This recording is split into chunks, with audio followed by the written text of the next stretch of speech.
A very good morning to the respected dignitaries, my dear colleagues and students. Today we have gathered here virtually to celebrate Women's Day, that is to celebrate the achievements of women and her strengths. Let's begin the program by paying salutations to the Shakti in form of Prakriti present in and around us. I now request our Director Ma'am, Professor K. Vijayalakshmi Ma'am, to address everyone. Ma'am, please. Yeah, thank you. Thank you, Kalyani. Very good morning, all of you. Our college secretary, Sri Satyanarayana Rao Garu, Speaker of the Day, Dr. Rukmini Rao Garu, and our faculty, and all my dear students. Wishing you all happy International Women's Day in advance. And I am happy to welcome you all for today's lecture as a part of Women's Day celebrations. As a prelude to this lecture, I just want to share a few of my thoughts. We as women, as per our culture in India, we are given a lot of respect since ages. You know, the goddess of wealth is Lakshmi, the goddess of power and strength is Durga, and the goddess of wisdom is Saraswati. Everybody knows that there is no life without women. Women play very important role in everyone's life. We play the role of mother, wife, homemaker, cook, teacher, friend, nurse, whatnot. And at the same time, we are focusing on our career also. So a better word to describe women is a multitasker. To put it positively, we have many women who have excelled in their career out of their passion. Women have got such a tremendous power. And as Kalyani says, it is derived from the nature, Prakriti. I accept to the fact that there are some setbacks in life of few women, either in career or personal life, but today women are no less than any men. I believe that this kind of equality comes only with education. It is education that makes us confident to live on our own feet in this male-dominated world. I know many parents today want to educate their daughters equally as their sons. Many women today are in prestigious positions like scientists, politicians, pilots, IAS, whatnot. Every field you see women, and we are very proud of it. And we know the government and many NGOs like Rukmini Madam, how she is fighting for the upliftment of the women in rural areas. They are doing a lot to empower women by creating some awareness. But I would like to stress upon one point here. It is we who have to help ourselves. It is our motivation, it is our inspiration, our dedication. Unless and until we commit to ourselves, however the kind of help we get from outside, it is of no use. We will not be able to change we wish to see in the world tomorrow. So unless we accept that we have to change, nobody can change us. So we'll look forward to such a change in the mindsets of women in future also. But I'm not focusing on any negative, the other side of the coin about women's life. But let us go positively, and those who are practically doing about such things like Dr. Rukmini, they know better about all such things. And she will be highlighting and what actually the real thing that is happening. And thank you, madam, for accepting our invitation and to be among us today. And I once again welcome all of you for today's lecture. And now I hand over the session to Ms. Kalyani. Your mic is muted, Kalyani. Sorry. Thank you, ma'am. Thank you for your wonderful words. Now I shall introduce today's guest, Dr. Rukmini Rao. It is indeed my privilege to introduce today's guest, Dr. Rukmini Rao, Executive Director, Gramya Resource Center for Women, Tarnaka, Secunderabad. Ma'am is a social rural development activist who worked with women at different walks of life, particularly with the poor, underprivileged, and vulnerable. She pursued her master's in psychology from Usmania University and started her career as faculty at St. Francis College of Women in Hyderabad. Later, she left to Delhi for her higher studies and completed PhD in psychology. She worked at the National Labour Institute and Public Enterprise Center for Continuing Education in Delhi from 1970 to 80. She is founder member of Saheli Resource Center of Women, New Delhi, and worked with the organization from 81 to 89. As a women's rights activist, she participated and shaped campaigns to bring in pro-women legislations, including increased punishment for rape, prevention of sati, and PCPNDT Act and recognition of domestic violence. From 1990, she worked with the Deccan Development Society to promote women farmers' rights, prevent child marriages, prevention of child marriages, and child labor.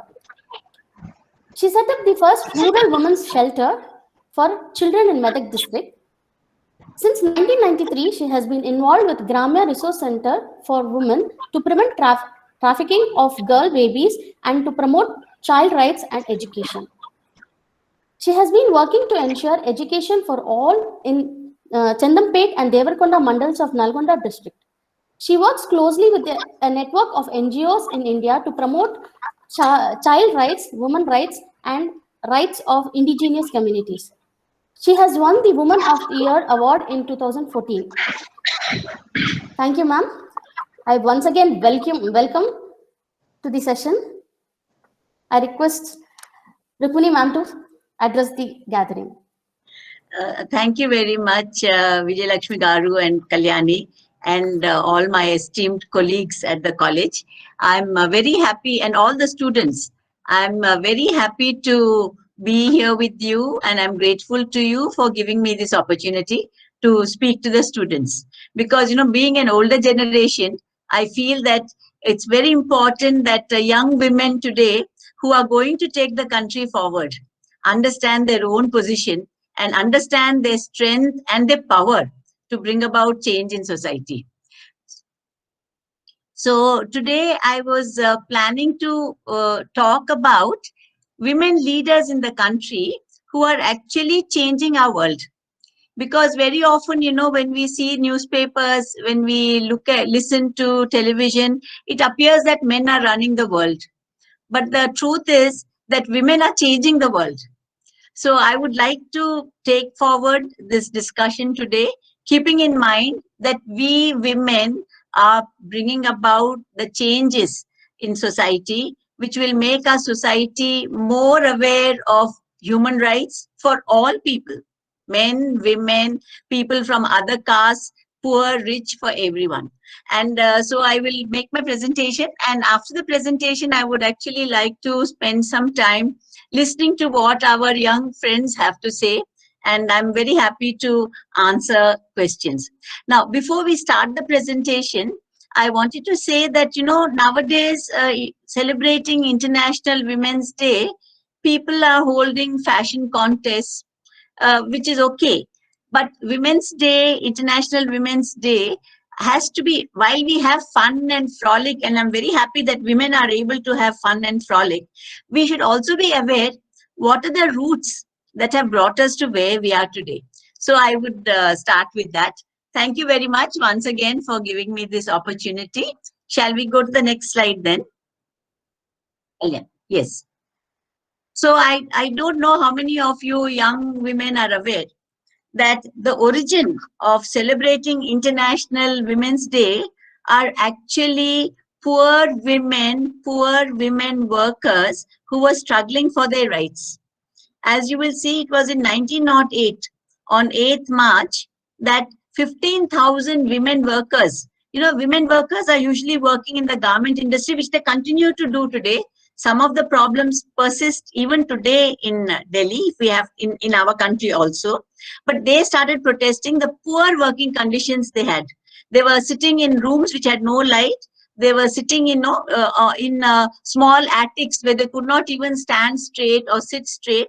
and they were forced to work on piece rate basis. So they earned very little. So finally, fed up of their conditions, they mobilized themselves and they came out on the streets and demanded that they wanted better working conditions and that they wanted more rights as workers, because they did not even have the opportunity to go to the toilet when they wanted to. You know, they had to take permission from their supervisors. So this is what has started the movement to recognize women's empowerment, that women themselves, Madam Vijay Lakshmi, you said absolutely the right thing. It is within us. We have power. We have to recognize our power, and we should not allow ourselves to think of ourselves as victims, that somebody else is making me do this. All of us have choices to make, and it's very important today. Today is the day to remember that we have choices which we can exercise, and we can celebrate this day in many ways. Remember our past, think about the future, go out and have fun. Thank you. So next please. Next please. Yes. You know, very often we forget what is in front of us. You know, we often talk about, you know, a candle and say that there's darkness behind. But I'm not sure how many of the students in the college know. I'm sure you have an icon and you have lots of photographs of Durga Bai Deshmukh in the college. But do you know that she was married at the age of 8? You know, and at that age, then you know, in those days you had child marriages, but you still lived with your parents and you went to the in-laws house only after you matured. So she refused to go to her husband's house when she became 12, 13. And fortunately for her, her brother and her father supported her decision. And I think this is very important when we are talking about women's empowerment, that families must support women. Because she got support from her family, she was able to go on to fight for her life, for her principles, and achieve a lot in the country. You know, so she went back to school. She refused to go to her husband. And at the age of 12, she left school because the independence struggle was ongoing. And the British had said English medium education hona chahiye. And she said, no, I don't want to go to an English medium school. She left the school and she started studying in a Hindi medium school. So this is the kind of spirit a young girl can also exert. And after that, I think you are all probably very well aware that she was a freedom fighter, lawyer, and she was a member of the Constituent Assembly. Very often today, we remember Dr. Ambedkar as the person who designed the Constitution, but along with him were these brave women who made it possible to give us a constitution where men and women have equal rights. Next, please. Next, please.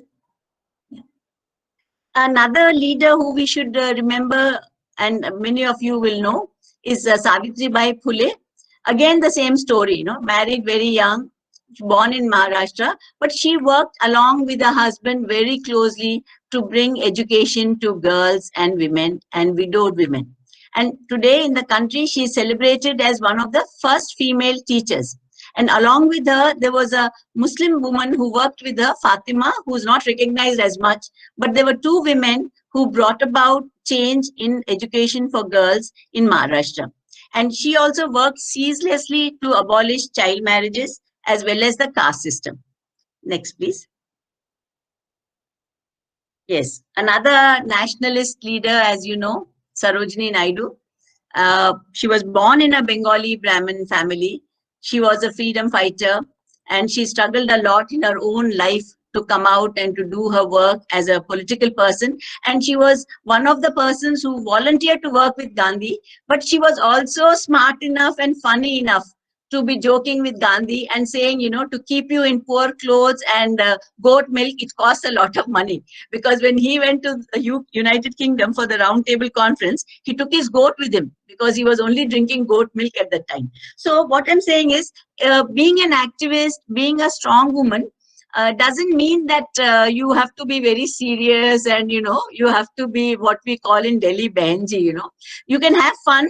And you should have fun also when you are an activist and when you're doing things to bring about a change.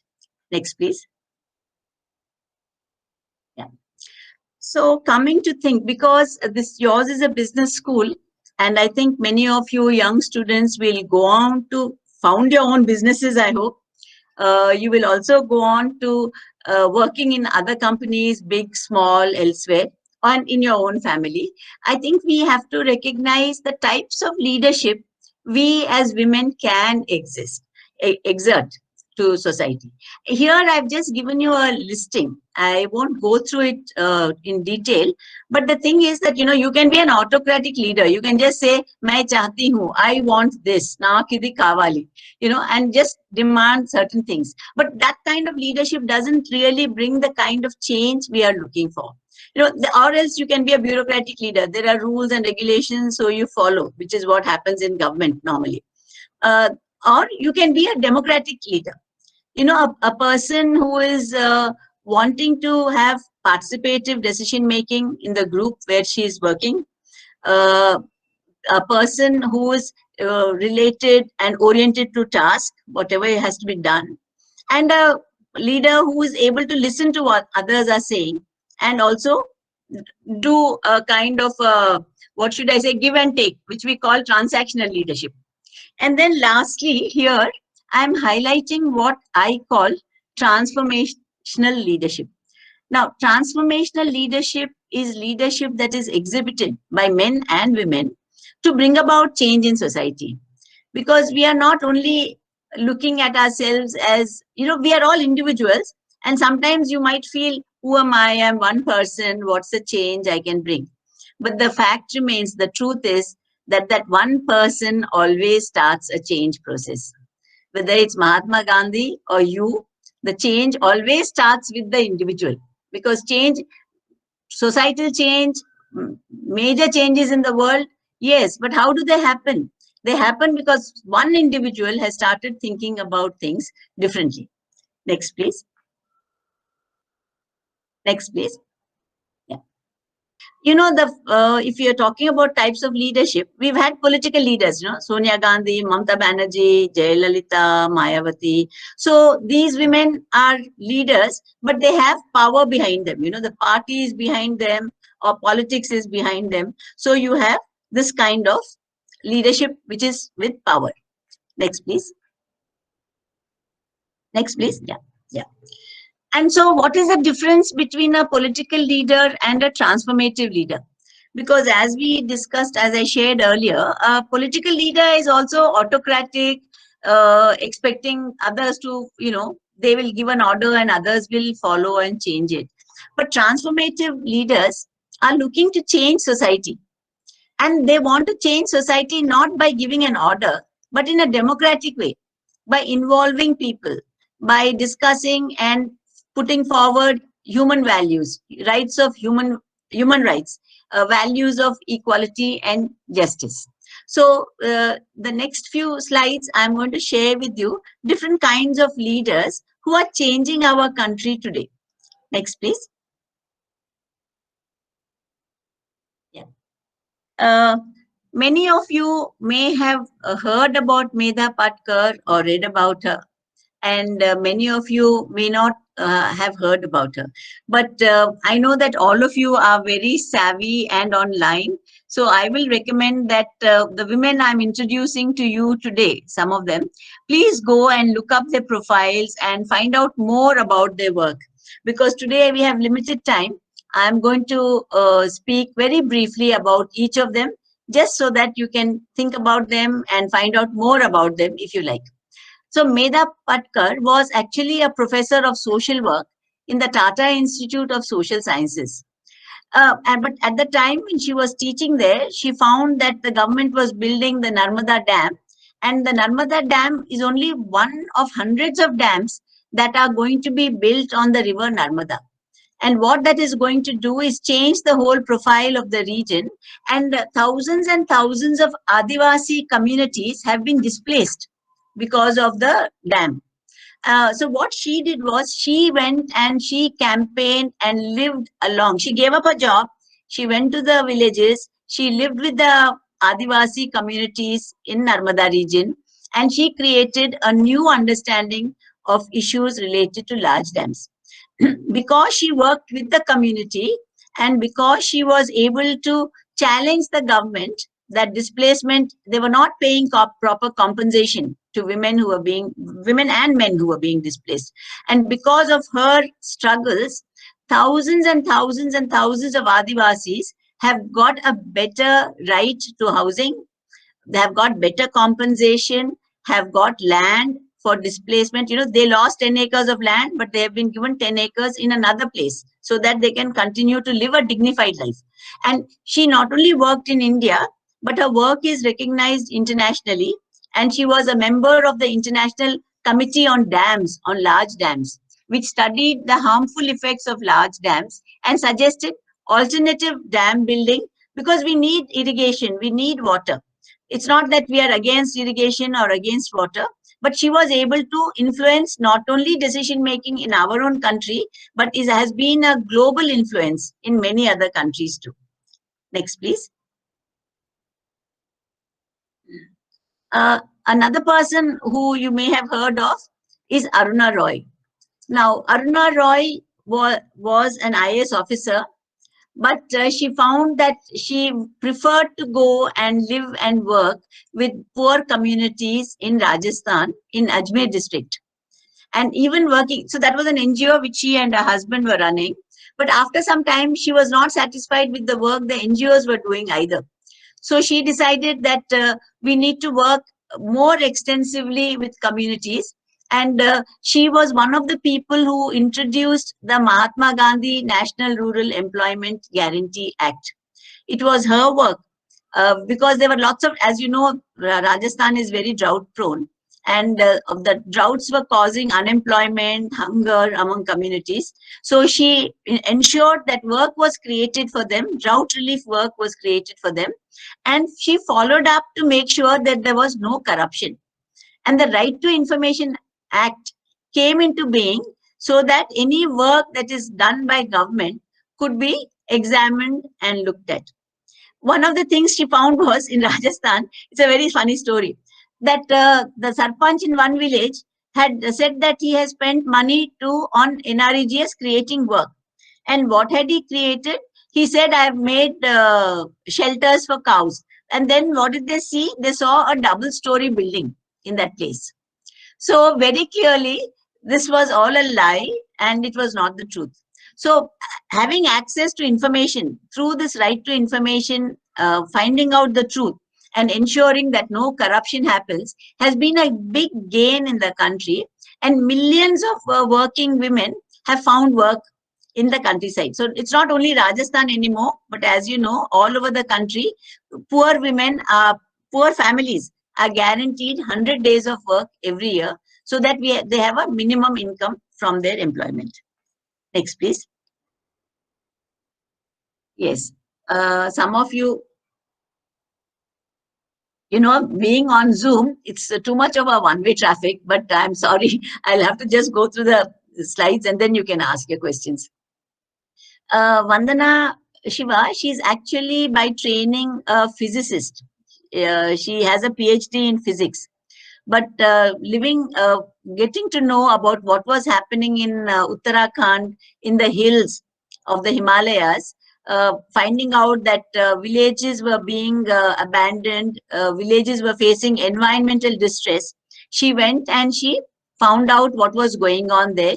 And since then, she has been working as a eco-feminist.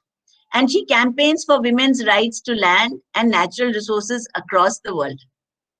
So you can see that even if your training is in one discipline, if you want to do something and teach yourself, you are able to do whatever you want. And today she is challenging Monsanto and Monsanto, which is a company, which is a seed company, which is trying to take over the seed management in India altogether. And Bill Gates, etc. So she is able to challenge large corporations and bring about changes in legislation and changes in attitudes among people so that you and I can have nutritious food, can have organic food, and we can have better environment around us. Next, please. Many of you would definitely have heard about Arundhati Roy, because she has written a very interesting book, which perhaps many of you would have read, The God of Small Things. She is a writer, essentially, and she writes fiction most of the time. But Arundhati Roy also got involved in politics because of the Narmada movement. She found that many communities were being pushed out of their villages, and because of that, she went to support them. And from there, she understood the politics within the country, and she has written extensively not only about human rights violations in India, but also about state and government in the United States. And she is an outspoken critic of the current government. Now, what is special about Arundhati Roy is really that she's a writer. You know, most people who are writing books might decide, okay, I'm happy writing my books and I can earn a lot of money, and then you don't bother about what's going on in society. Unlike that attitude, Arundhati decided to engage with politics. She does a writing, she does a fiction writing, but she also serves the poor by exposing the bad deeds of anybody who is in power. So that is very special about her. Next, please. Yes, this is a very dear friend of mine who passed away last year, Kalpana Mehta. And Kalpana Mehta is actually an aeronautical engineer by profession. She studied in the US in Case Western University, but returned to India to work in India. And she and I, together with many other friends, we founded Saheli Resource Center for Women. And she decided that rather than just pursue a job and a career, that she wanted to do something more interesting. So she worked with Saheli, addressing domestic violence. She learned about health issues which our country is facing. She and I campaigned to protect women's health because many of you probably not born then. But during 1975, we had in the country again autocratic dictatorship, the emergency, during which time many women were forced to undergo sterilizations, not to have children. And many other kind of medications were introduced to stop having children, and poor people were being forced to do this. And she and I together, along with our group of friends, we filed cases in the Supreme Court against the government to stop this kind of action. And more recently in 2012, we once again filed a case against the government because we felt that some of the vaccines that were being introduced at that time were dangerous. So she's a fantastic. I'm just trying to share backgrounds of people who are like you and me.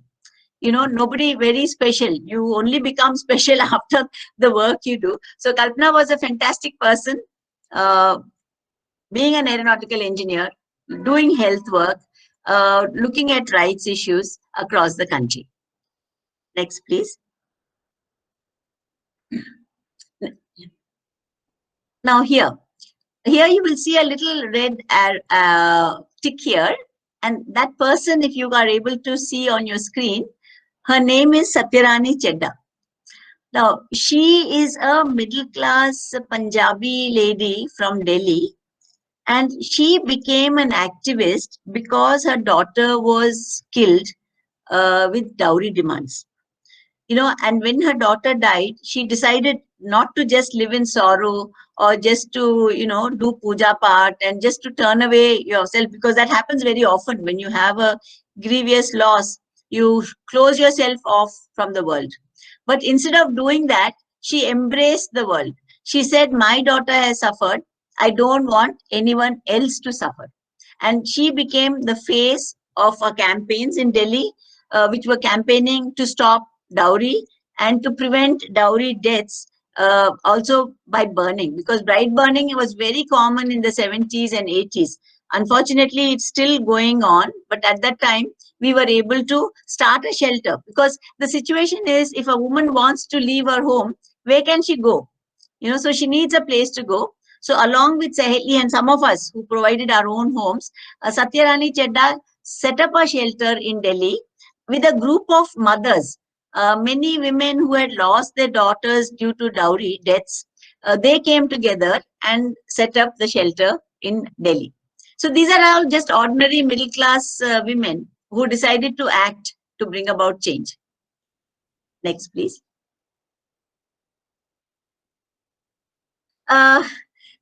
This photograph, you will see two women with guns. It is a picture of the struggle for land rights in Telangana.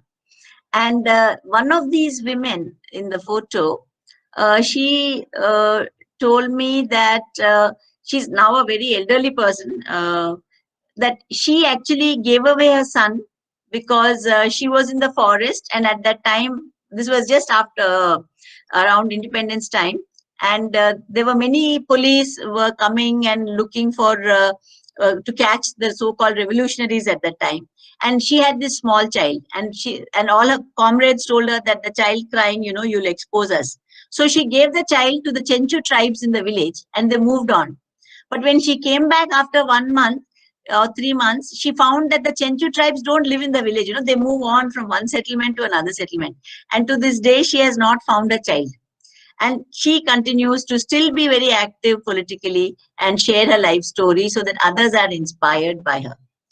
Next, please. And here we come to very poor women. You and I are at least middle class and have some access. Our parents have provided us with good education. Who you see here in the picture are all, was a woman called Baswamma in the blue sari.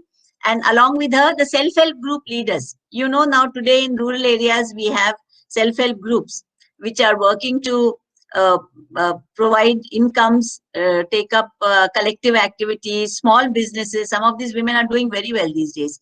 So what she did was she found that on the one hand, the SHG groups, they're struggling to earn 100 rupees a day, 200 a day. And then the husbands are going and wasting it in alcohol. So they decided to get together, and in their village, they decided that all alcohol consumption would be stopped. And they started, and though it was illegal, they went and started breaking all the pots which were making illegal alcohol. And because of this one woman, one village where women decided to act, the whole of Andhra Pradesh at that time, the alcohol movement spread like wildfire. And then the government had to stop sale of alcohol in the villages. Only after many, many years that they have reintroduced alcohol, which is freely available now, unfortunately. So I asked the women, how do you feel? Because you still have so many cases against you, and the government has now again started introducing alcohol. So what Baswamma said is, Amma, earlier when I walked along the shop, belt shop, they call it, I used to be afraid. But today when the alcoholics see me, they are afraid and they run away from there. So that is a change that has happened in her village and in many villages like hers across the state. Next, please. Next, please. Yeah. I'm continuing to share the stories of poor women, so-called, I'll put that in a quotation mark. Here you see Chinna Narsamma. Now, Chinna Narsamma is a uneducated woman. She has never been to school. She is today in her 50s, but when she started this work, that was 30 years ago. So she was in her early 20s at the time. Though she can't read and write, she has learned filmmaking.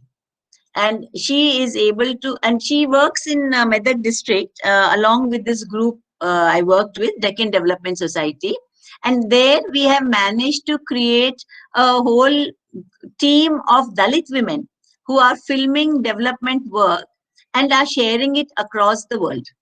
So you will see she was a videographer and she's campaigning for organic and safe food. Chinna Narsamma has traveled to many, many countries in the world, documenting how to produce safe food and the problems that you have because of pesticides. And this she shares with women across the country today. So this is in Pastapur village, Medak district. Next, please. Yes, here is another Narsamma, a younger Narsamma even. And we all call her General Narsamma because, she talks loudly, she's very firm with her decision making, etc.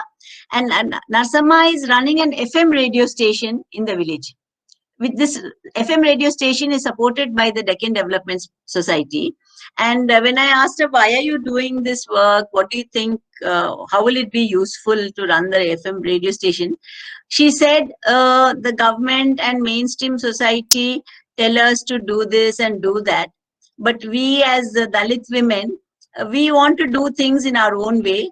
We want control over our own agriculture. We want to manage water in our own way, and we want to make food available to the poor first and then to the cities. So she is actually the face of creating alternative voices among young people, among women, and taking the voices of the poor to a larger society. So the FM radio station is very popular. It has won many awards, and the video team, which makes films in the DDS area, they have also won many, many international awards and recognitions. Next, please. Yeah. Here, if you can see a grain. I don't think many of you will recognize that grain. It's called korra, and it's a minor millet. And what Lakshmama, the farmer there, what she has done is, over the years, instead of only eating white bread and, just rice and wheat, the two grains and some dals, we know about 4 or 5 dals and 2 or 3 kinds of grains. Lakshmama has managed to save seeds from what her, mother-in-law was doing, what other older women were growing, and she runs a seed bank, and she has stored 81 varieties of seeds. Lakshmama also is not able to read and write, but if you ask her the names of the seeds, she will rattle them off in a line without reference to any written paper or piece or anything. She can just orally, mentally recall the 81 varieties. And now from the seeds that the women have preserved, Lakshmama is only one example. The many villages have started storing their own seed varieties, so they don't buy seeds in the market. And with their own organic seeds and organic food production, these women's groups, they have set up a sangam. They call it a sangam. It's a producer cooperative, which is growing millets. And today they're supplying it not only in the villages through milli vans, they're also supplying it to Zahirabad town, which is nearby. And they're supplying it to many places in the city and running shops in the city as well. Next, please. So you can see from the range of leaders, whether they were political leaders, middle-class women who left their professions and went to support communities. And then you see very poor women, the so-called women who are supposed to be, mostly farmers, city people, we think illiterate, ignorant women. But you can see from this that they are not illiterate, they can't read and write, but they are very, very knowledgeable. And that they are the ones who are producing food for the whole country. So we have to really understand the kind of work that they're doing and the kind of leadership they are providing. So what can we learn from these leaders? What do we see? What we see is that they're very aware and conscious of the problems around them. They're not saying, okay, I have a job, I'm happy, let's sit here. They're moving on, they're aware, they're finding out what's going on in society, and they try to bring about some change. The second thing is, they're not saying I'm a middle class woman, so I need my car, my house, and I'll do whatever is possible there, and I won't change my lifestyle. You can see Aruna Roy, who was an IAS officer, she could have had any kind of life and she would have had a huge pension to live by. She chose to go to the villages, to change her own lifestyle, and to commit herself to supporting people's rights. It's the same with the Medha. It's the same with Vandana. Also, it's the same with many of the women whom I have mentioned, that they changed their lifestyles to live in a slightly different way than they would have otherwise, or some in a great way. So here we see that all the women leaders, they are working with a variety of people. It's not that we say we only work with poor and with poor something, we are doing some charity work. No. What we are finding, what transformation leaders very often find, is that rich people need to change their attitudes. Middle class people need to change their attitudes. So whether you are rich or poor, all of us have to work together to make a better world. And if you want equality as a woman, if you want equality, women can't have equality, it just can't be equality between rich people. What about the poor? What about Dalit community? What about the caste feelings? In the city, we don't experience it so much. But when you go to a village, caste feelings are running still so high. People don't eat together. They nowadays sit together, etc. in our villages, but in North India, they still will not sit in the same room, high and low. Somebody will sit on a chair, somebody has to sit on the floor. So all these changes that have to be brought about collectively. So I think today on Women's Day, we feel that it's not just women who have to change themselves. We want to change the world. So we have to be able to work with a variety of people. We can't say, I won't work with poor. We can't say, I don't want to work with rich. We have to work with everyone. And what we see and what we learn from our leaders whom I have discussed today is that they have an ability to inspire others.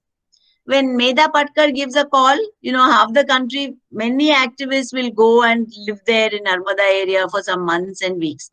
When Aruna Roy started the movement Right to Information campaign, the whole country was mobilized to ask for information and to stop corruption in many high places and in many works which the government does.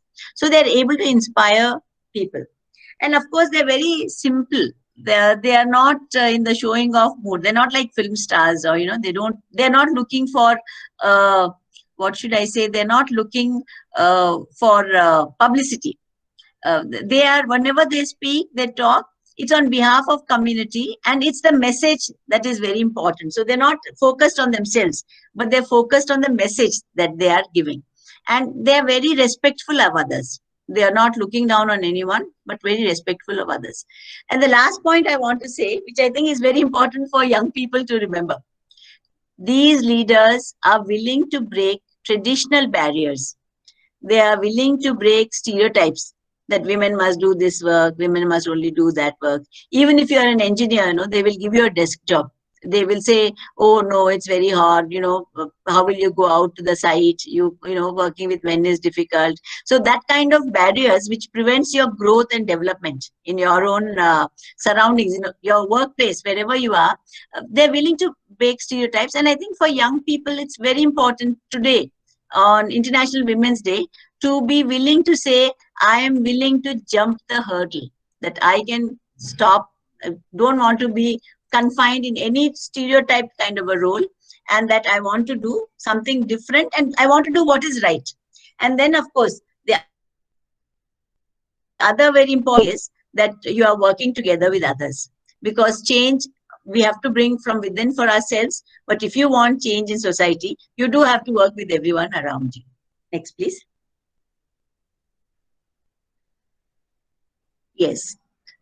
In terms of campaigns, and what we can see and think about today, you will also find that today there are still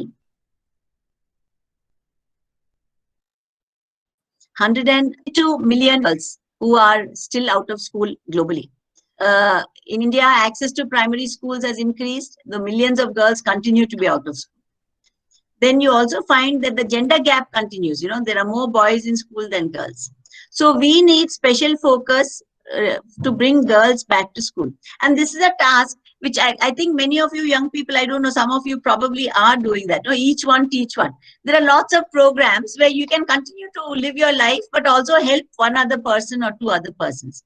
And we find that vulnerable sections continue to be in agriculture, and the girl child picking cotton, helping her own family. We find that girls are being sent out to work, and the boys are studying engineering, and the sister has not been to school at all. I have families in the area where I work in Chandampet, where the brothers are studying engineering in Hyderabad, and the girls are cooking, supporting the house, or they're going out and earning wages by picking cotton and chilies and other work in the fields.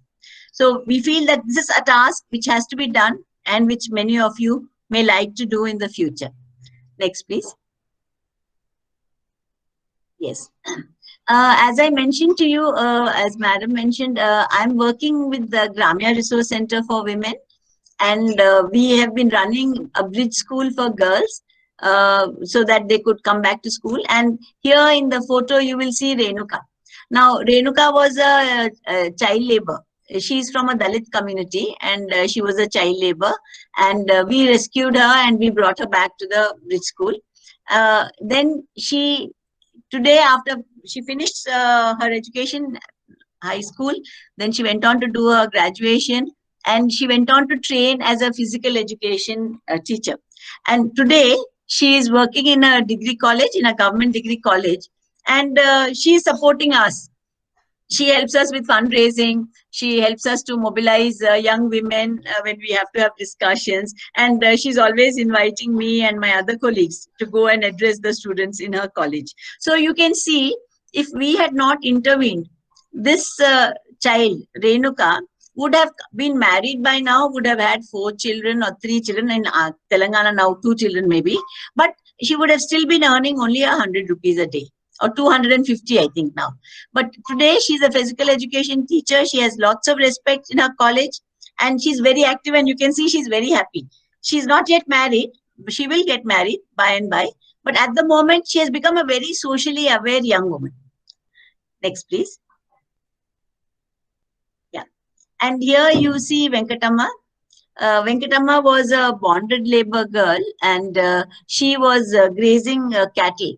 And she ran away from her employer because he beat her up, because the cattle had strayed into the next field and he had beaten her up. So she ran away, and her sister brought her to us. Today, she's finished school and she's completed her teacher training, married. She's a mother of 2 children. And because she has 2 small children, she didn't go looking for a job. She's a young entrepreneur. She has set up her own shop and she is supporting her family. Her husband also works with us, but she actually does very well, and her shop is doing very well. So she's a mother, she's managing her family, and she also supports Gramya. You know, she's an icon for others and young people. A film was made about her, and that's an inspiration to many other families and children who want to come back to school. Next, please. Yes. Sharada is another young woman who was from the Lambadi community. And she came to school, our school, very late. You know, she was 14 years old and she only knew AAE. So from there, we took her on to learn very quickly, and go into age-appropriate school and hostel. And today she's a nurse working at the local government hospital, and she's very helpful to the community, because she's available and she knows, and she's from the community itself. Anyone who needs support and has some special problems, we refer her to Renuka and Sharda. And Sharda is able to guide them and send them to the right doctor in the hospital, etc., etc. Next, please. So, I would like to end this my presentation and go on to the discussion. We have choices to make. Yeah. We have choices to make. Do we want to be like Malala? I'm sure all of you would have heard about this Afghan girl who was shot by extremists because she was going to school. And she survived. She's a Pakistani girl. She survived. She was flown out to the UK. She's living there. And today she's studying at Oxford University. But she's an ambassador for girls' education. And she works with the UN system to demand accountability from governments so that girls' education moves on. So I think each one of us has a choice. Do we just want to be, worried only about ourselves, or do we want to actualize the ability to become a transformative leader? So will we change ourselves or not? I think that's a question which we all have to address for ourselves. Next, please. Yes. Now, I'm going to close with this. And here I have just listed some well-known entrepreneurs in India. Vandana Luthra, Aditi Gupta, there's a list there. And I've put the list up for you because information about them is available on the web. I think some of you probably already know some of these names because you are in business management. Each one of these women are running their own businesses. Some just with school education have gone on to become multi-billionaires. Some with little bit of education have gone on to become global entrepreneurs, not just in India, not just in their city, not just in one area or another, have become global leaders in business. And they've become global leaders. It could be beauty, it could be pharmaceuticals, it could be this, it could be that. So it doesn't matter what the area of work and study is. The fact remains that these women have jumped many, many hurdles and have become great women entrepreneurs in the country. And I hope that this will be a good example for all of you to think about. I don't see any in Telangana Telugu names here, but I'm sure you will find plenty when you go looking for them. In fact, in Hyderabad, we also have a chat. We have a women's group in the Chambers of Commerce in Hyderabad who are in touch with me recently. So there's much to learn, much to do, and a lot that women can do to change themselves and change the world. So thank you very much. I will be very happy if we can have a few questions. So thank you. I'll stop now.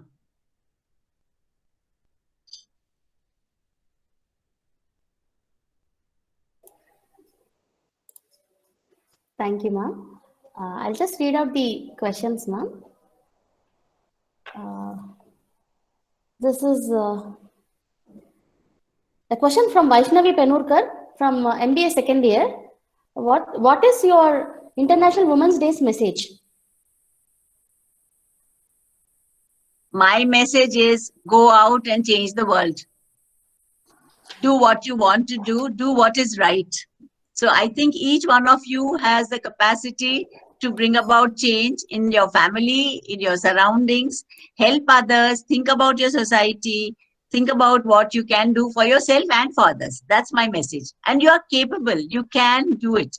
You have to decide to do it. You can do it. There's nothing that women can't do. That's my message. Please go out and do what you can and what you want to do. There is another question from T. Samiksha, MBA first year. Ma'am, would you think what are the most important traits we need in a leader today? I think the most what do you think are the most, sorry. Yeah, if I had to say 2 or 3 things, because there's no mantra in life. Let me also say that there is no mantra. There is no solution for all problems. No one solution for all problems. What I would say is think about what others need. Think about what the tasks need to be done.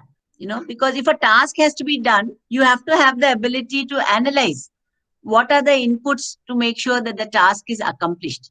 Because very often young people, all of us, we latch on to the unimportant things. Somebody didn't talk to me nicely, so you're angry. But that should not affect you.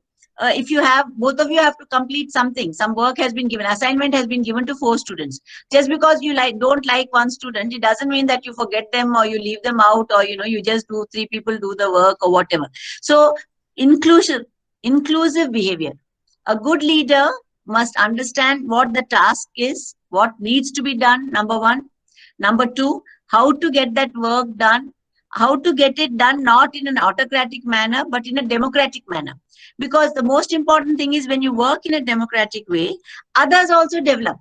And when others around you develop, as a team, you will become a very good team. So any business, any work today, nothing is done by individuals. It's always teamwork. And today I know global companies, for example, the IT industry, banks, they are working with global teams.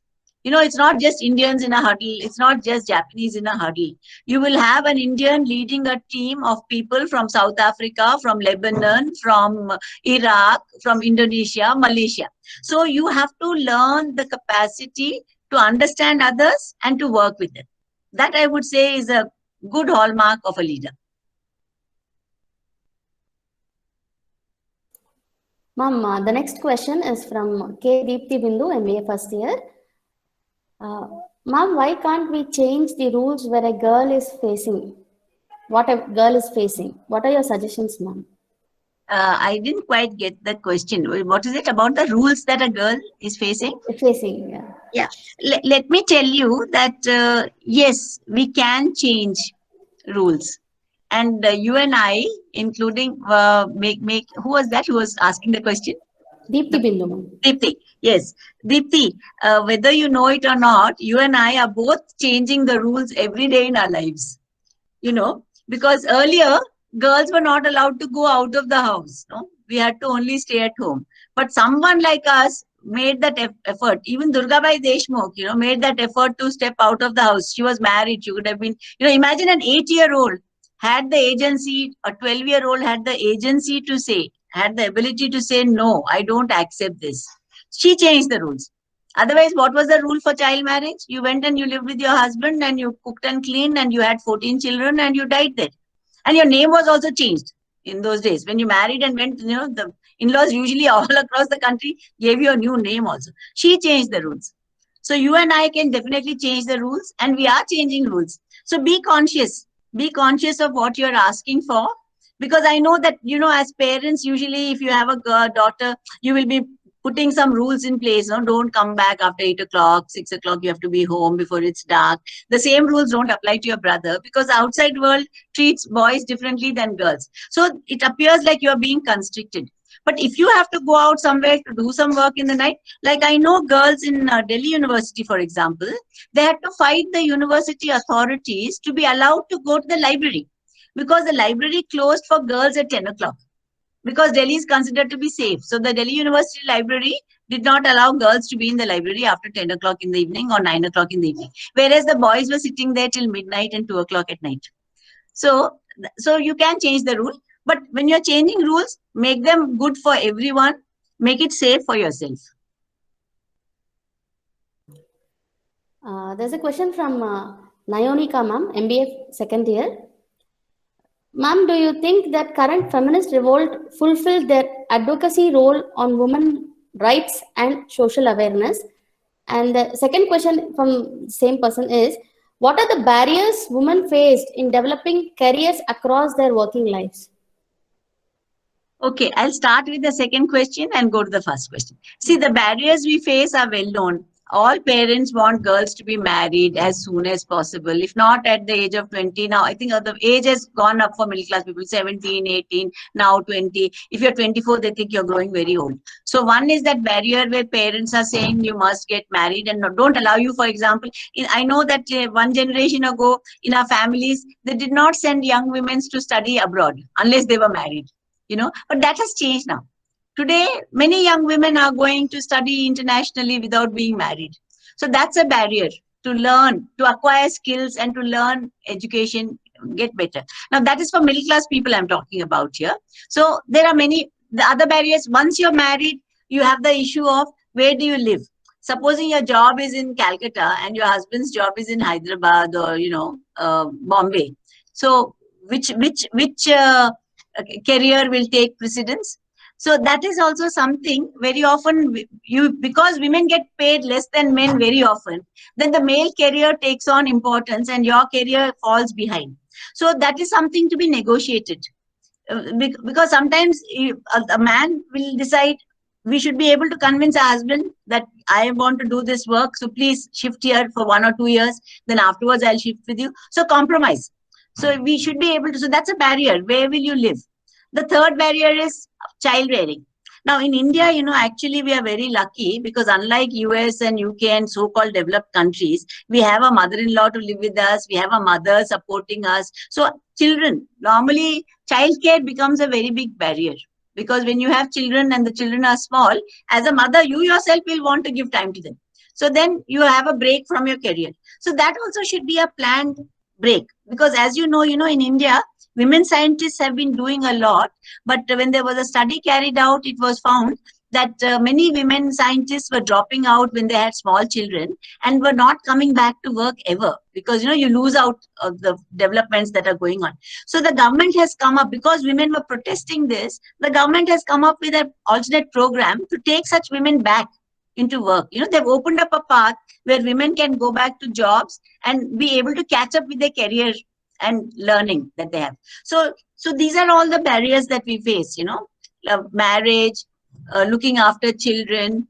Of course, madam already mentioned that, you're a cook, you're a housework. All the burden is coming on women. But today, it's no longer the case. I find that young people, next generation, I find that young boys have become very sensitive. They are supporting their wives. So I think as a young woman, you should also learn to negotiate with your husband. to share housework. Because how is it that the men have 10 hours, they come home also and they're doing their work and they're sitting and doing this and that. Whereas, or they're sitting and watching TV, for example. Whereas the woman, as soon as she comes home, she has to make sure children's homework is done, make sure the cooking is done, make sure mother-in-law is taken care of, etc. Of course, those are our duties which we have chosen to take. We do it, but share them. Demand and share housework must be shared equally, as much as possible between the husband and wife. So if you are able to negotiate this path, that's fine. You know, there are many women who also decide not to marry, and there's nothing wrong with that. If you choose not to marry, it's your decision. Please take it. Don't worry about stereotypes. Log kya kahenge, mera kya hoga. You have to think. I'm a single woman. Sometimes people say, oh, how do you manage living alone? I tell you frankly, I have no time to think about being alone because I have so much work to do, so many people to work with, that I never feel alone. So that's a decision again that you can take. I'm not sure if I answered that question fully. Yes, I'm sorry. The first question is remaining. About feminist action. See, changing society is an ongoing process. So whatever one generation does, the next generation has to build on it. Because we are moving towards equality. We are not equal to men. I don't think I am equal to man. I don't want to be equal to man in that sense, but I want equity. I want equity. I want to have the same opportunities a man has. I want to have same salary for the same kind of work that I'm doing. So we want equality in a very good sense, in a very positive sense. We are not asking for competitive equality. No, usko mila hai to mujhe bhi de do. Usko jo zarurat hai mila, mujhe zarurat hai, mujhe milna chahiye. You know, I should get what I need. And a very good example is, you know, of having three people standing on stools looking over a wall. So you give everyone the same size stool, and the tall man will be able to look over the wall. But the short man will not be able to look over the wall because he's shorter. So to address the needs to the society and to our needs is very important. Now, talking about feminist action, you know, there is nothing like what the feminists are doing is complete and adequate. We are not enough people to do it. And what happens is, if everybody in society does their bit, if you do your bit, I do my bit, somebody else does their bit, then we don't need to be shouting and screaming. You don't need people like me or, you know, Aruna Roy or somebody else to say, this must be done, that must be done. Why do some people have to scream so much? Because the others are too quiet. The others don't speak up. That is the reason why, you know, because very often feminists are seen as bad women, teaching bad things. You know, we are asking women to do this and that, bra burning, that type of mentality is there still today in India, changing, but it's still there. But the fact is, why do I have to scream so much? You know, when I went to work in our area, I and Jamuna, another colleague of mine, two of us went to work in Devarkonda. Why did we go there? Because somebody called and said some 2 babies are being killed. Can you help in any way? And we went to a village we didn't know about at all. You know, we went searching for the village, rescued those 2 girls. And after that, you know, we did a huge campaign for 10 years to stop infanticide. We are continuing today to say, don't do sex selection. Because today, you know, the population of women is going down and down and down. The sex ratio of girls is going down and down. So there are, today, I think the Planning Commission, Niti Aayog, now has come out with new data that the child sex ratio has become 900, I think. 905 or something. So it's going down. So it's a very serious problem, you know. If one person is killed in a police station, you know, we say that is, you know, human rights violation, the whole city is up in arms, we are fighting. But you have 50 million women, girls, missing in the country. Missing is a very euphemistic word, you know. It's actually, girls are killed. They're killed by neglect, they're killed by sex selection, they're killed after they're born. You know, in earlier days, lots of women during pregnancy died because they did not get health care. That is improving now today in the country. So you find these kind of very serious problems women are facing in our country. So as middle class women, please remember, you and I are very, very privileged. We are very privileged. We've had caring families. We have money to go to college. We have money to go to school. We have money to go and spend on a pizza or an ice cream or something. We take this for granted, but we cannot take this for granted. There are, as you know, 400 million women in this country are malnourished, don't have enough food to eat in our country today. Can we believe it when we go to the market? We have 18 or 20% of children who are stunted. Stunted means what? They can't grow tall because they haven't got enough food to eat. 50%, I think 38 or 40% children are completely malnourished. That means their height and their weight is much lower than it should be.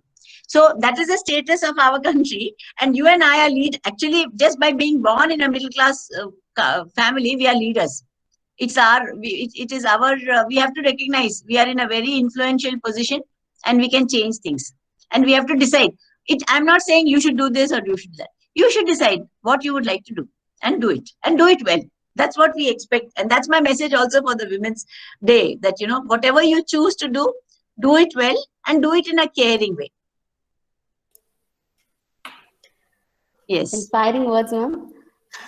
And there's another question from Meghna NV, MBA first year. In the present society, women are in every field like Army, Navy, Air Force, etc. And one thing that hits me, like why government is not taking any initiative for protection of women against harassments, like rapes, etc. Yes, I just to answer you, our country has very good laws on paper. Of course, rape is it's a crime. Sexual harassment is a crime. If you're walking on the street and somebody whistles at you, that is a crime. The thing is that government can bring in a law. That's the job of the government. They have brought in laws. Then the law has to be implemented. Now, who has to implement the law? Police is there. So the police act in a certain way, and we all know that the police are not most progressive in our country, and we've seen it's the same in all countries in the world. Ours is a little worse than some and better than some others. Now, so the police have to act, but the policemen who are implementing the law, they are also from this society. They have not come from ours. So they also bring prejudices which all men in our society have, Like when I first started my work in Delhi, there was a woman who came to the office and her husband had hit her very badly and she was bleeding from her face.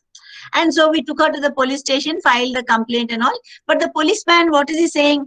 Arey thappad mara to kya hai? Roti bhi deta hai na. That means he hit you, but he's also a good man. He's feeding you. He's giving you food. And, so that attitude was there then. But today in Telangana, no policeman will say something like that. He dare not. He dare not say it because there are enough women who will jump up and down and make a public outcry. Why has this happened? Okay. The next issue is, how do we stop rapes and crimes against women? Who must change? Men have to change. Because very often one problem we face is that we are always addressing women. And today, of course, this is a women's college, and so I'm very happy. And I must tell you, you must be doing something right in the college because your students are asking so many questions. That's a very, very positive thing. I want to congratulate all the students and all of you teachers, that you have given them a questioning mind. Because I have been in meetings on Zoom, where children are hesitant to ask questions. But it's wonderful to see this questioning attitude. So how do we get men to change? We have to start with brothers, when you're married and have children, with our children. So men have to be taught to be respectful of women. So at a personal level, men have to change and have to be made to change and understand that they are equals in society and that they will benefit from being equals. You see, it's not as if men have great advantage. What is a great advantage if men are earning and women are not earning for the men? All women see them as bank balances. Are they looking at him and seeing he's a good person? Are any women nowadays saying he's a very good person? I want to marry him. All parents are saying, kitna bank balance hai uska, kitna bada naukri mein kitna paisa milta hai, upar se kitna paisa, if he's in government, upar se kitna paisa milta hai, which is corrupt money really. And do they have land? Do they have business? So we are also encouraging this kind of very poor thinking, that money matters and money is the only thing matters. We are not saying this is a good person, he's a good human being, he's a kind person. So those values, the changes have to come from men. Now, what does the government have to do? along with bringing about laws, the government must make an economy where women get employment. Now, we are facing a major problem in our country because the kind of capitalist development which the government is promoting, women are losing jobs. Do you know that women last year have lost so many millions of jobs? You know that over the last 10 years, even women in agriculture have lost jobs.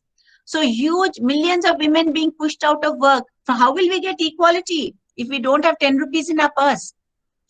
Why do women stay with the men who are beating them every day? They stay because when they go out, they don't have even that 2 rotis to eat. And middle class women also, you know, you are used to, your husband works in a corporate sector, he's earning 1 lakh a month. Then you are a BA, you are a graduate, but you've never worked because you had children. So if he's beating you, you put up with it because you are used to a lifestyle where children are going to a good school, blah, blah. If you leave that house, where will you be? You'll be on the street. As a graduate, what job will you get? 10,000 rupees at the most if you get a good employer, or 20,000. But 1 lakh of rupees, 20,000. There's a huge difference in income. So women are forced to stay in violent homes and put up with violent and ill brought up men, I will say, because they are not able to find their economic feet.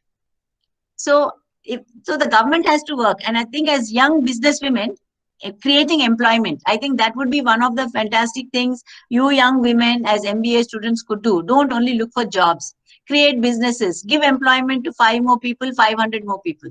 So I think if you can do that, if we can bring a change in our economy, you will definitely be in a better situation. You know, we have improved laws now because earlier women could not inherit ancestral property. At least Hindu women could not inherit. But that law has changed. But are men, are brothers giving land to the sisters? No. And the sisters, I've asked many girls also in the villages, no? Are you going to ask your brother, your father's, madam, na bharte man ante nenu ekkada povali? You know, the thing is, where will I go if I have a problem with my husband? You know, I have to come back to my parents or to my brother. So how can I fight with him and ask him for my share? But no brother, why is the brother waiting for the sister to quarrel with him to give her land? It's the law. The law says you must share, and he's not sharing.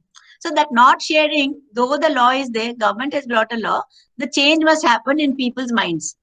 And the change must happen in society. A change must happen in all of us. That tomorrow when you have a son and daughter, please make sure you treat them equally and you give them equal share of property, wealth, equal knowledge, equal access to education, equal food. So that is what will bring us to a better situation, I think. Having a law, implementing the law, as well as implementing a better economy for women. Yeah, thanks. Yes, ma'am. There's another question from Priyanka, MBA second year. Yeah. How are women supposed to be protected after they protest about any issue against any politician or government? One is, I think women must first decide that I will not live with fear. Because even just before this call happened, I had a call from an old, what should I say, a young woman who's now living in Himachal Pradesh. She earlier used to live in Hyderabad and she was studying here. And she had invited me to a talk, so we were friends. Now, somebody has sent her a message on phone, you know, a dirty message on phone. And she knows who that person is, but she's so afraid to lodge a complaint. So she was calling me to ask me, what should I do? Should I do it or not? And all that. And I've advised her to go to the Women's Commission, which she also was thinking about. So first, please learn to live without fear. And there may be a politician, there may be some great people, there may be some rich people, but there is also a law in the country. So you should be willing to stand and fight for your rights. And my suggestion is, don't always think of doing it alone. There are many women's groups in the country. There are many women's groups. You have 5 friends. You have your family. Please take the people around you. Go and discuss with people around you. And then take a collective action. So living with fear is no solution to any problem in our lives.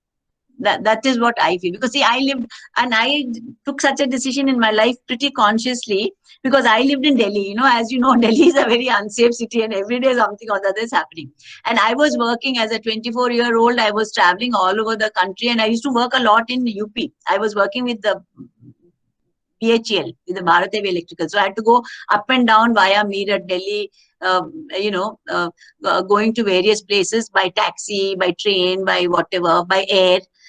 So I decided that, if I'm afraid, then I can't do my work, because, I fly all the time. You arrive, flight is late, you arrive middle of the night. So what do? You sit in the airport. Is it the whole night?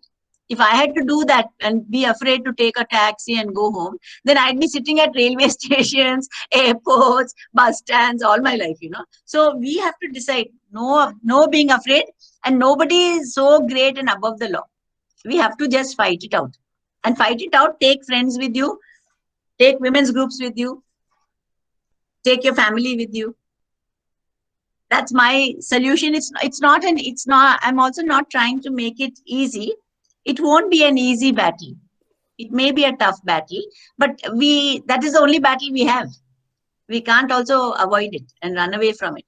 Because today you can say, okay, I won't, somebody did something and I won't. Tomorrow, if somebody else does something, then what? And I'm telling you, it's a real problem when you're also a good-looking young person.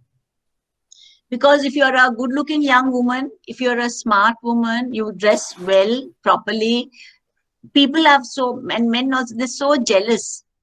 And when men see, when young men who don't have confidence, they see women who are looking very confident and walking in a good way and all, they feel very jealous. And then if you see all the cases that have happened, very often you find there is no sexual harassment or rape or anything when the man is single. Very often, at least in South India, you'll see it will be a group of men. So they need each other. They will be teaching each other bad things, and they will take power and pressure from each other and act badly. Whereas very rarely you'll find one single man going on his own behaving badly on our streets in Hyderabad, at least. So we have to also be aware of that. And sometimes we have to learn to approach people and deal with them in different ways. So I will not say one solution for this problem. Depending on the situation, the condition at the moment, you have to act accordingly. But take away fear from you. It doesn't matter whether it's the Prime Minister doing a bad thing or whether it's the man next door doing a bad thing. A bad thing is a bad thing, whether it's rich doing or poor doing. So if somebody is harassing you, you should just go out and report properly. I have many cases which come to me because cybercrime has increased a lot in Telangana, So yeah, because I run the crisis center. So what do we do when a girl reports cybercrime, somebody sending dirty messages, threatening to show her nude figure to her family? A lot of this blackmailing is also going on these days with young people. So when we get to know, we just report to the police, we get that boy brought into the police station and take away his phone, reset his phone so that he doesn't have these dirty pictures with him. Counsel him also. Counsel him that if he does it again, next time he'll go straight to prison for 2-3 years. So there are many approaches, and today especially you need not be afraid and act alone. Every district has a crisis center, a Sakhi center, a one-stop crisis center, and you can call 181. If you don't want to go, you can even just call a telephone number that's 181. And so you can call 181, share what your problem is. They will direct you where to go. They will make sure you are safe and secure. And you need not come out into the public. Only when you need to, you can do that. So 181 is the answer for harassment and things that are happening in the city today. Write down the number. Don't forget it. I think you should put it up in the college, 181. Yes, for women's issues. We'll surely do that, ma'am. There's another question from Vaishnavi Addanki, MBA second year. Are there any assumptions about women that you would like to change? Why? See, one assumption about women is that, today we talked about Shakti, Madam spoke about Shakti and the goddesses. Now, general assumption about women is that they are weak, that humse kam hai, and the assumptions about women are they can't do this, they can't do that, they can't do that. So I think these assumptions that women can't do something has to be thrown out by all of us also. Because as you know, I think a few months ago when I was flying, the captain of the flight was a woman. The co-captain, there was a co-captain who was a woman. And I remember one year, International Women's Day, I was on an Air India flight, and the whole crew was women. So we had a good clap and we had lots of fun. So that, and we know that we have Indian women who have gone to the United States and other places, going into outer space. We have Kalpana Sharma. We have a young woman from Telangana, a young tribal girl who has climbed Mount Everest. What was her name, Suma? We had a young tribal girl. Are you aware of it? Do you know her name? I'm forgetting her name just now. So if a young girl going to a social welfare hostel from a poor family with some training can climb Mount Everest, what is it that women can't do? Please tell me. She was a teenager who did that. Madam, I would like to share my thought here. One of our student by name Monica. Anvita Reddy. Anvita Reddy. Okay. So one of our student, Anvita Reddy, she could climb Kilimanjaro recently. Yeah. So we are very proud of her. Which mountain did she climb? Kilimanjaro. Yeah, great. Yeah, She is from Telangana, Bhuvanagiri. Yeah. That's right. I remember that. This girl who climbed Mount Everest is Purna. Malawat Purna. She's a Lambadi girl. Yes, So you see, in the Lambadi community with whom I work, the men used to beat, now it has stopped, actually reduced a lot, used to beat the women a lot. And they used to say, "Nen mancha meeda panda bettina." In the beginning when we went to the villages, we didn't understand what this meant. What he was saying is, we beat them so badly that they're bedridden and they can't get up. So this girl comes from such a community where such kind of thinking goes on. She has broken every barrier possible to go and climb Mount Everest.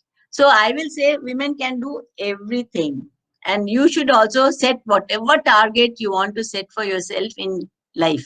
Because life is actually a larger mountain than Mount Everest. And you have to climb it. And you have to do it very diligently, very carefully. And when you get to the top, you will feel very happy because you will be able to wave your own flag. You don't have to wave the national flag. You can wave your own flag. Apna jhanda uncha karna, women ka jhanda bhi uncha karna. Ma'am, there's another question from T. Hema Malini, MBA first year. How can women better enable each other instead of competing? What needs to change in your opinion? See, I think, unfortunately, competition is ingrained in our school system. Only when you go to college, I think, and when you go to outside countries and work in universities and study also, they see the value of group work and collaborating. Earlier, competition was considered to be the trait which you took to the top. But now, every business appreciates that it's cooperation which brings you to the top. So I think our own education system also needs to change, because see, who are we saying wah to? The child who comes first in class. We are not actually saying enough good things to a child who's helping another one. She's got late because she was helping someone. So the way of thinking within the families, collaborative work, doing things together, that's a value. In families, we say we are one family, we support each other, we do that. So similar values have to be brought into our education system. Today our education system, because we followed the British system, has really become extraordinarily competitive. We know that throughout, right up to school, college, people are fighting. I know of children who come home and cry because she got half a mark less this term than she got last term. So that kind of behavior, I think, has to be discouraged in all educational institutions. And assignments that we provide, as much as possible, if assignments are group assignments where you have to rely on each other, learn from each other to produce the best result, that would help us to go a long way. And it's very difficult for just individuals. On the first place, I said that individuals bring about change. So you must be determined that I will not be competitive for the sake of being competitive, but I want to excel. I'm not saying that you don't excel. You excel, you get 100, but 100 on 100. But if somebody gets 100 on 100, you don't have to be jealous. It doesn't lessen your achievement of getting 100. So compete with yourself. My message would be compete with yourself, excel yourself, make yourself better.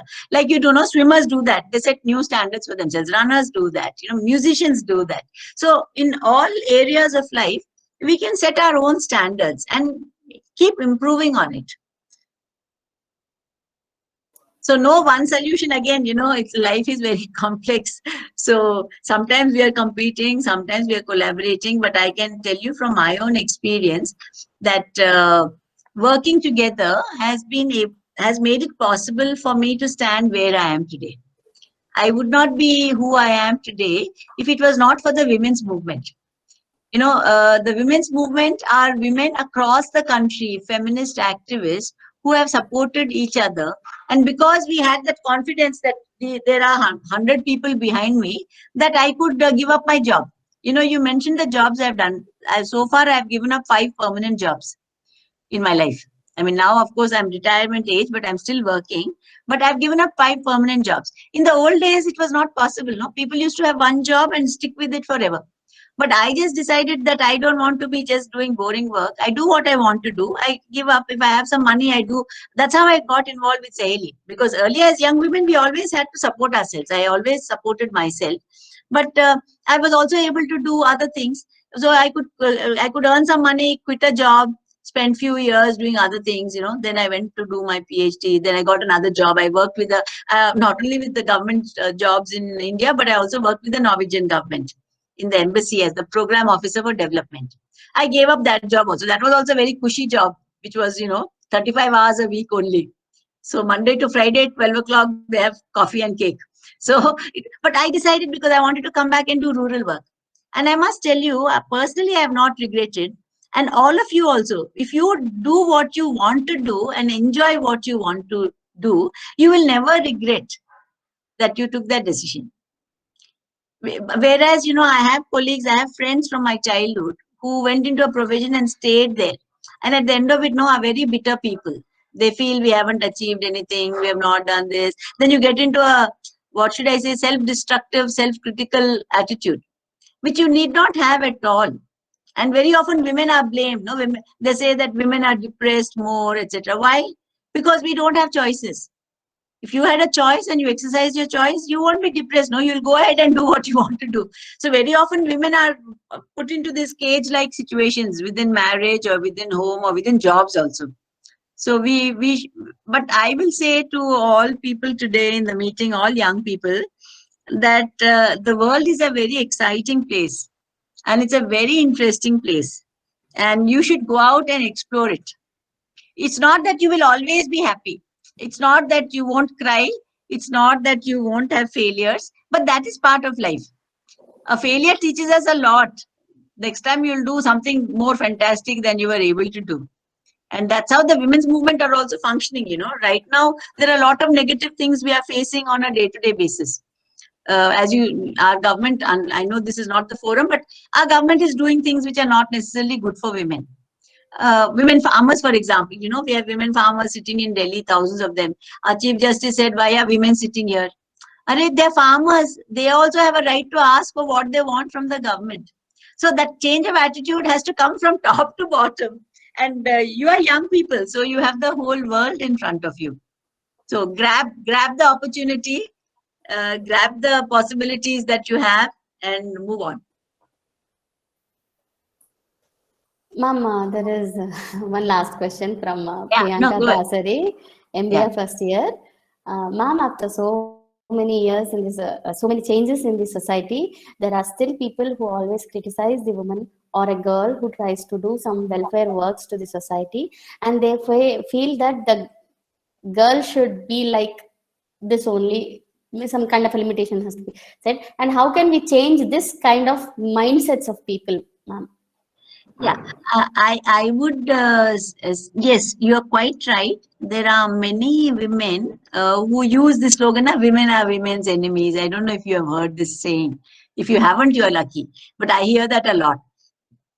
So there are many people who have an old-fashioned way of thinking. How to approach the problem will depend on the age of the person you're talking to. Supposing it's your great-grandmother or your grandmother saying, why are you going out? Why are you wearing jeans? With her, you can talk to her with love and care and say that, all my friends wear jeans, so I'm wearing it or whatever. You can approach it with a lot of sympathy because she's an older person and she has seen another way of life, doesn't know the present. But supposing it's somebody in power who's saying this, or somebody educated, highly educated, saying this, then you have to approach it in a very different way. Then you approach it with facts and figures and try to reason out that this is not the right attitude. Now, having said that, I will say that none of us are always rational. You know, we have our irrational moments. We cling to some ideas which are coming from elsewhere. So understand that people change when they have to change. No one changes because somebody has come and told me something. No, I change because of my own experience in life. And very often people who have these negative attitudes towards women are women who have experienced some kind of critique or some kind of unkindness from other women. Like sometimes the daughter-in-law may be saying that of the mother-in-law, or sometimes mothers-in-law face problems with daughters-in-law, or any relationship, you know. But that's true for men also. It's not only true for women. It's not only that girls are told don't go out at night and blah blah. Parents often tell the boys also, no, drunken driving, for example. In middle class homes, it's a big problem. No? Very rich people, film stars, blah blah blah. I sometimes see a 14-year-old or 13-year-old driving a very posh looking car. No, the parents should be sent to jail. They have to change. And the same thing with the attitudes towards girls, you know, having very negative attitudes. Sometimes people are not very aware of themselves. That's why they are and they're unhappy people who want to control others. So there are unhappy people. So I think once you understand the motivation of where they're coming from, then you can address the problem. And don't always expect to be successful. Sometimes you have to say, chodo isko, you know, just let it be, sideline the issue and get on with your own life. You don't have to address everybody's problems. Yes, ma'am. Another question from Hema Malini, MBA first year. What is one piece of advice to all women who are juggling between home and work? Be smart. Do only what you have to do. Give off work to whoever you can and whatever you can. And I will recommend all of you to go and look at one of the YouTube videos which this very famous lady who worked in Coca-Cola company. What was her name? Nui, na? Indra Nui. Indra Nui. She did a fantastic small video talk, which I happened to see by accident. It was fantastic because she is sitting holding the highest office there, and she is able to call her mother 4 times a day to find out how her mother is, because her mother is a very old lady and has some diabetes and some health problems. She said she does that. Then she said her daughter has to do her homework when she comes back from school. She gets a secretary to call the daughter and to help her to do that whatever work she has. So what she had done, then she said, my husband comes last. The husband was sitting in the audience and laughing. So she actually laid out how she prioritizes her day's work and what is important to her. Don't forget, she's running a multi-billion-dollar empire. So she is doing a multi-billion-dollar empire, the work that's required there. She's looking after an old mother sitting at home. She's not like some children nowadays who say, "Mere paas time nahi hai, don't call up her parents for weeks." So she did not do that. She looked after her old parents. She looked after a child who's a little girl, 12, 13-year-old. So she made arrangements for the work to be done. She did not do all the work herself. So I think we have to plan our day in a good way, and we'll be able to achieve a lot more than we think we can. So that's my advice. You want to become a successful businesswoman, set your goals, go after it, and share your work. Don't feel guilty that you have to do all the work, cooking, cleaning, jharu, poncha, sari, dhona, sab nahi karna hai. Give up. Please, if you have a partner in life, give half the work to the partner. That's my advice. Thank you, ma'am. I think you have answered many Anna asked questions also. Thank you so much, ma'am. I now request our director, ma'am, to give the remarks. You have shared great thoughts for the betterment of our lives, madam. A lot of inspirational role models we have mentioned, and we understood there are many unknown, unseen women who are doing their share of work in bringing about a change. This is the day that, as we discussed, especially meant to celebrate our achievements and reminding us the way ahead for us, what to be done and mold ourselves. And especially here working in the capacity of working or studying as a student here in this kind of institution established by Dr. Durgabai Deshmukh, a great social reformer. A thought should come among all of us. Why not we? With a proper focus, we too can do something to support our community. In that direction, I am proud to say, madam, we have already started a club here by name Durga Shravanti, under which we are doing some activity with some social impact. I'm happy that our students today pose lots of questions and could get excellent inputs from you. Thank you, madam, for highlighting the hidden power and spirit running in every woman and also sparing your real precious time. I'm very happy, madam. Thank you so much. Yeah. Thank you very much. And I'm really grateful to all of you for giving me this opportunity to interact with the students and with all of you. It was my pleasure, really. And I just loved it that the students had so many questions to ask. I'm really happy about that. Yeah. Ma'am, our secretary sir, Y. Satyanarayan Rao sir has put it in the chat. Very inspiring lecture for our young girls to emulate. Thank you very much, ma'am, from his Thank side. you. And now I request Ms. Shailaja ma'am to give the vote of thanks. Thank you, Kalyani. It's indeed a honor and privilege to propose vote of thanks on behalf of staff and students of AMSOI. At the outset, I thank our speaker, Dr. Rukmini Rao ma'am, Executive Director, Gramya Resource Center for Women, for accepting our invitation. I thank our chairman, Professor K. Rajendra sir, our secretary, Sri Satyanarayan Rao sir, our director, Professor K. Vijayalakshmi ma'am, and our guests, C.V. Rammohan, Professor C.V. Rammohan sir and Professor Usha Munipalli ma'am, who have graced the occasion virtually. And it was an enlightening, informative, inspiring, and energetic session, ma'am. And all our students are inspired by you.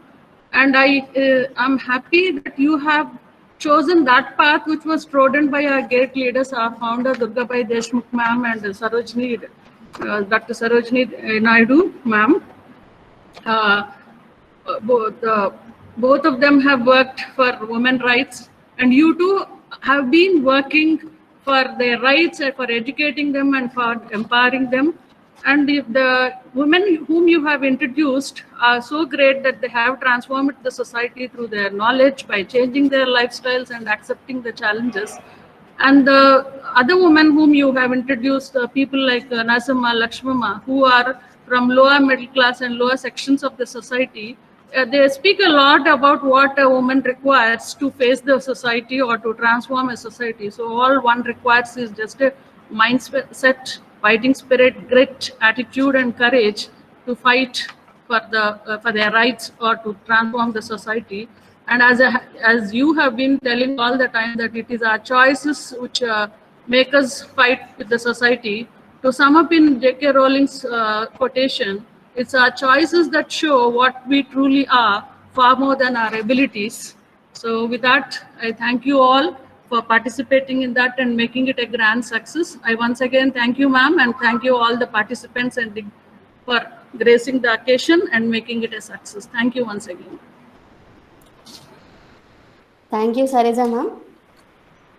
Thank you very much. Yeah, thank you and bye-bye. And I hope we have a chance to meet again and to do some work together. Yes, ma'am. Now I request everyone to stand up for the national anthem. We'll have a group photo, Kalyani. Yeah. Okay, ma'am. Let's have a group photo, ma'am. Yeah. To do that, we'll have to put on our video, no? Yes. Can you see? Yeah. Can you? You can see me. Yeah. Yeah, you can see me. Yeah. I request the students also. Switch on the videos. Ma'am, first let us have the photo and then we will stand up for the national anthem. Okay. Done. I request all the students also to switch on their videos.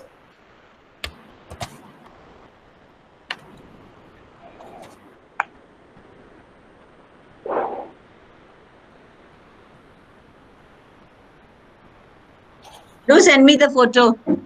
Yes, sure, ma'am, sure. Thanks. I'll put it up on our website.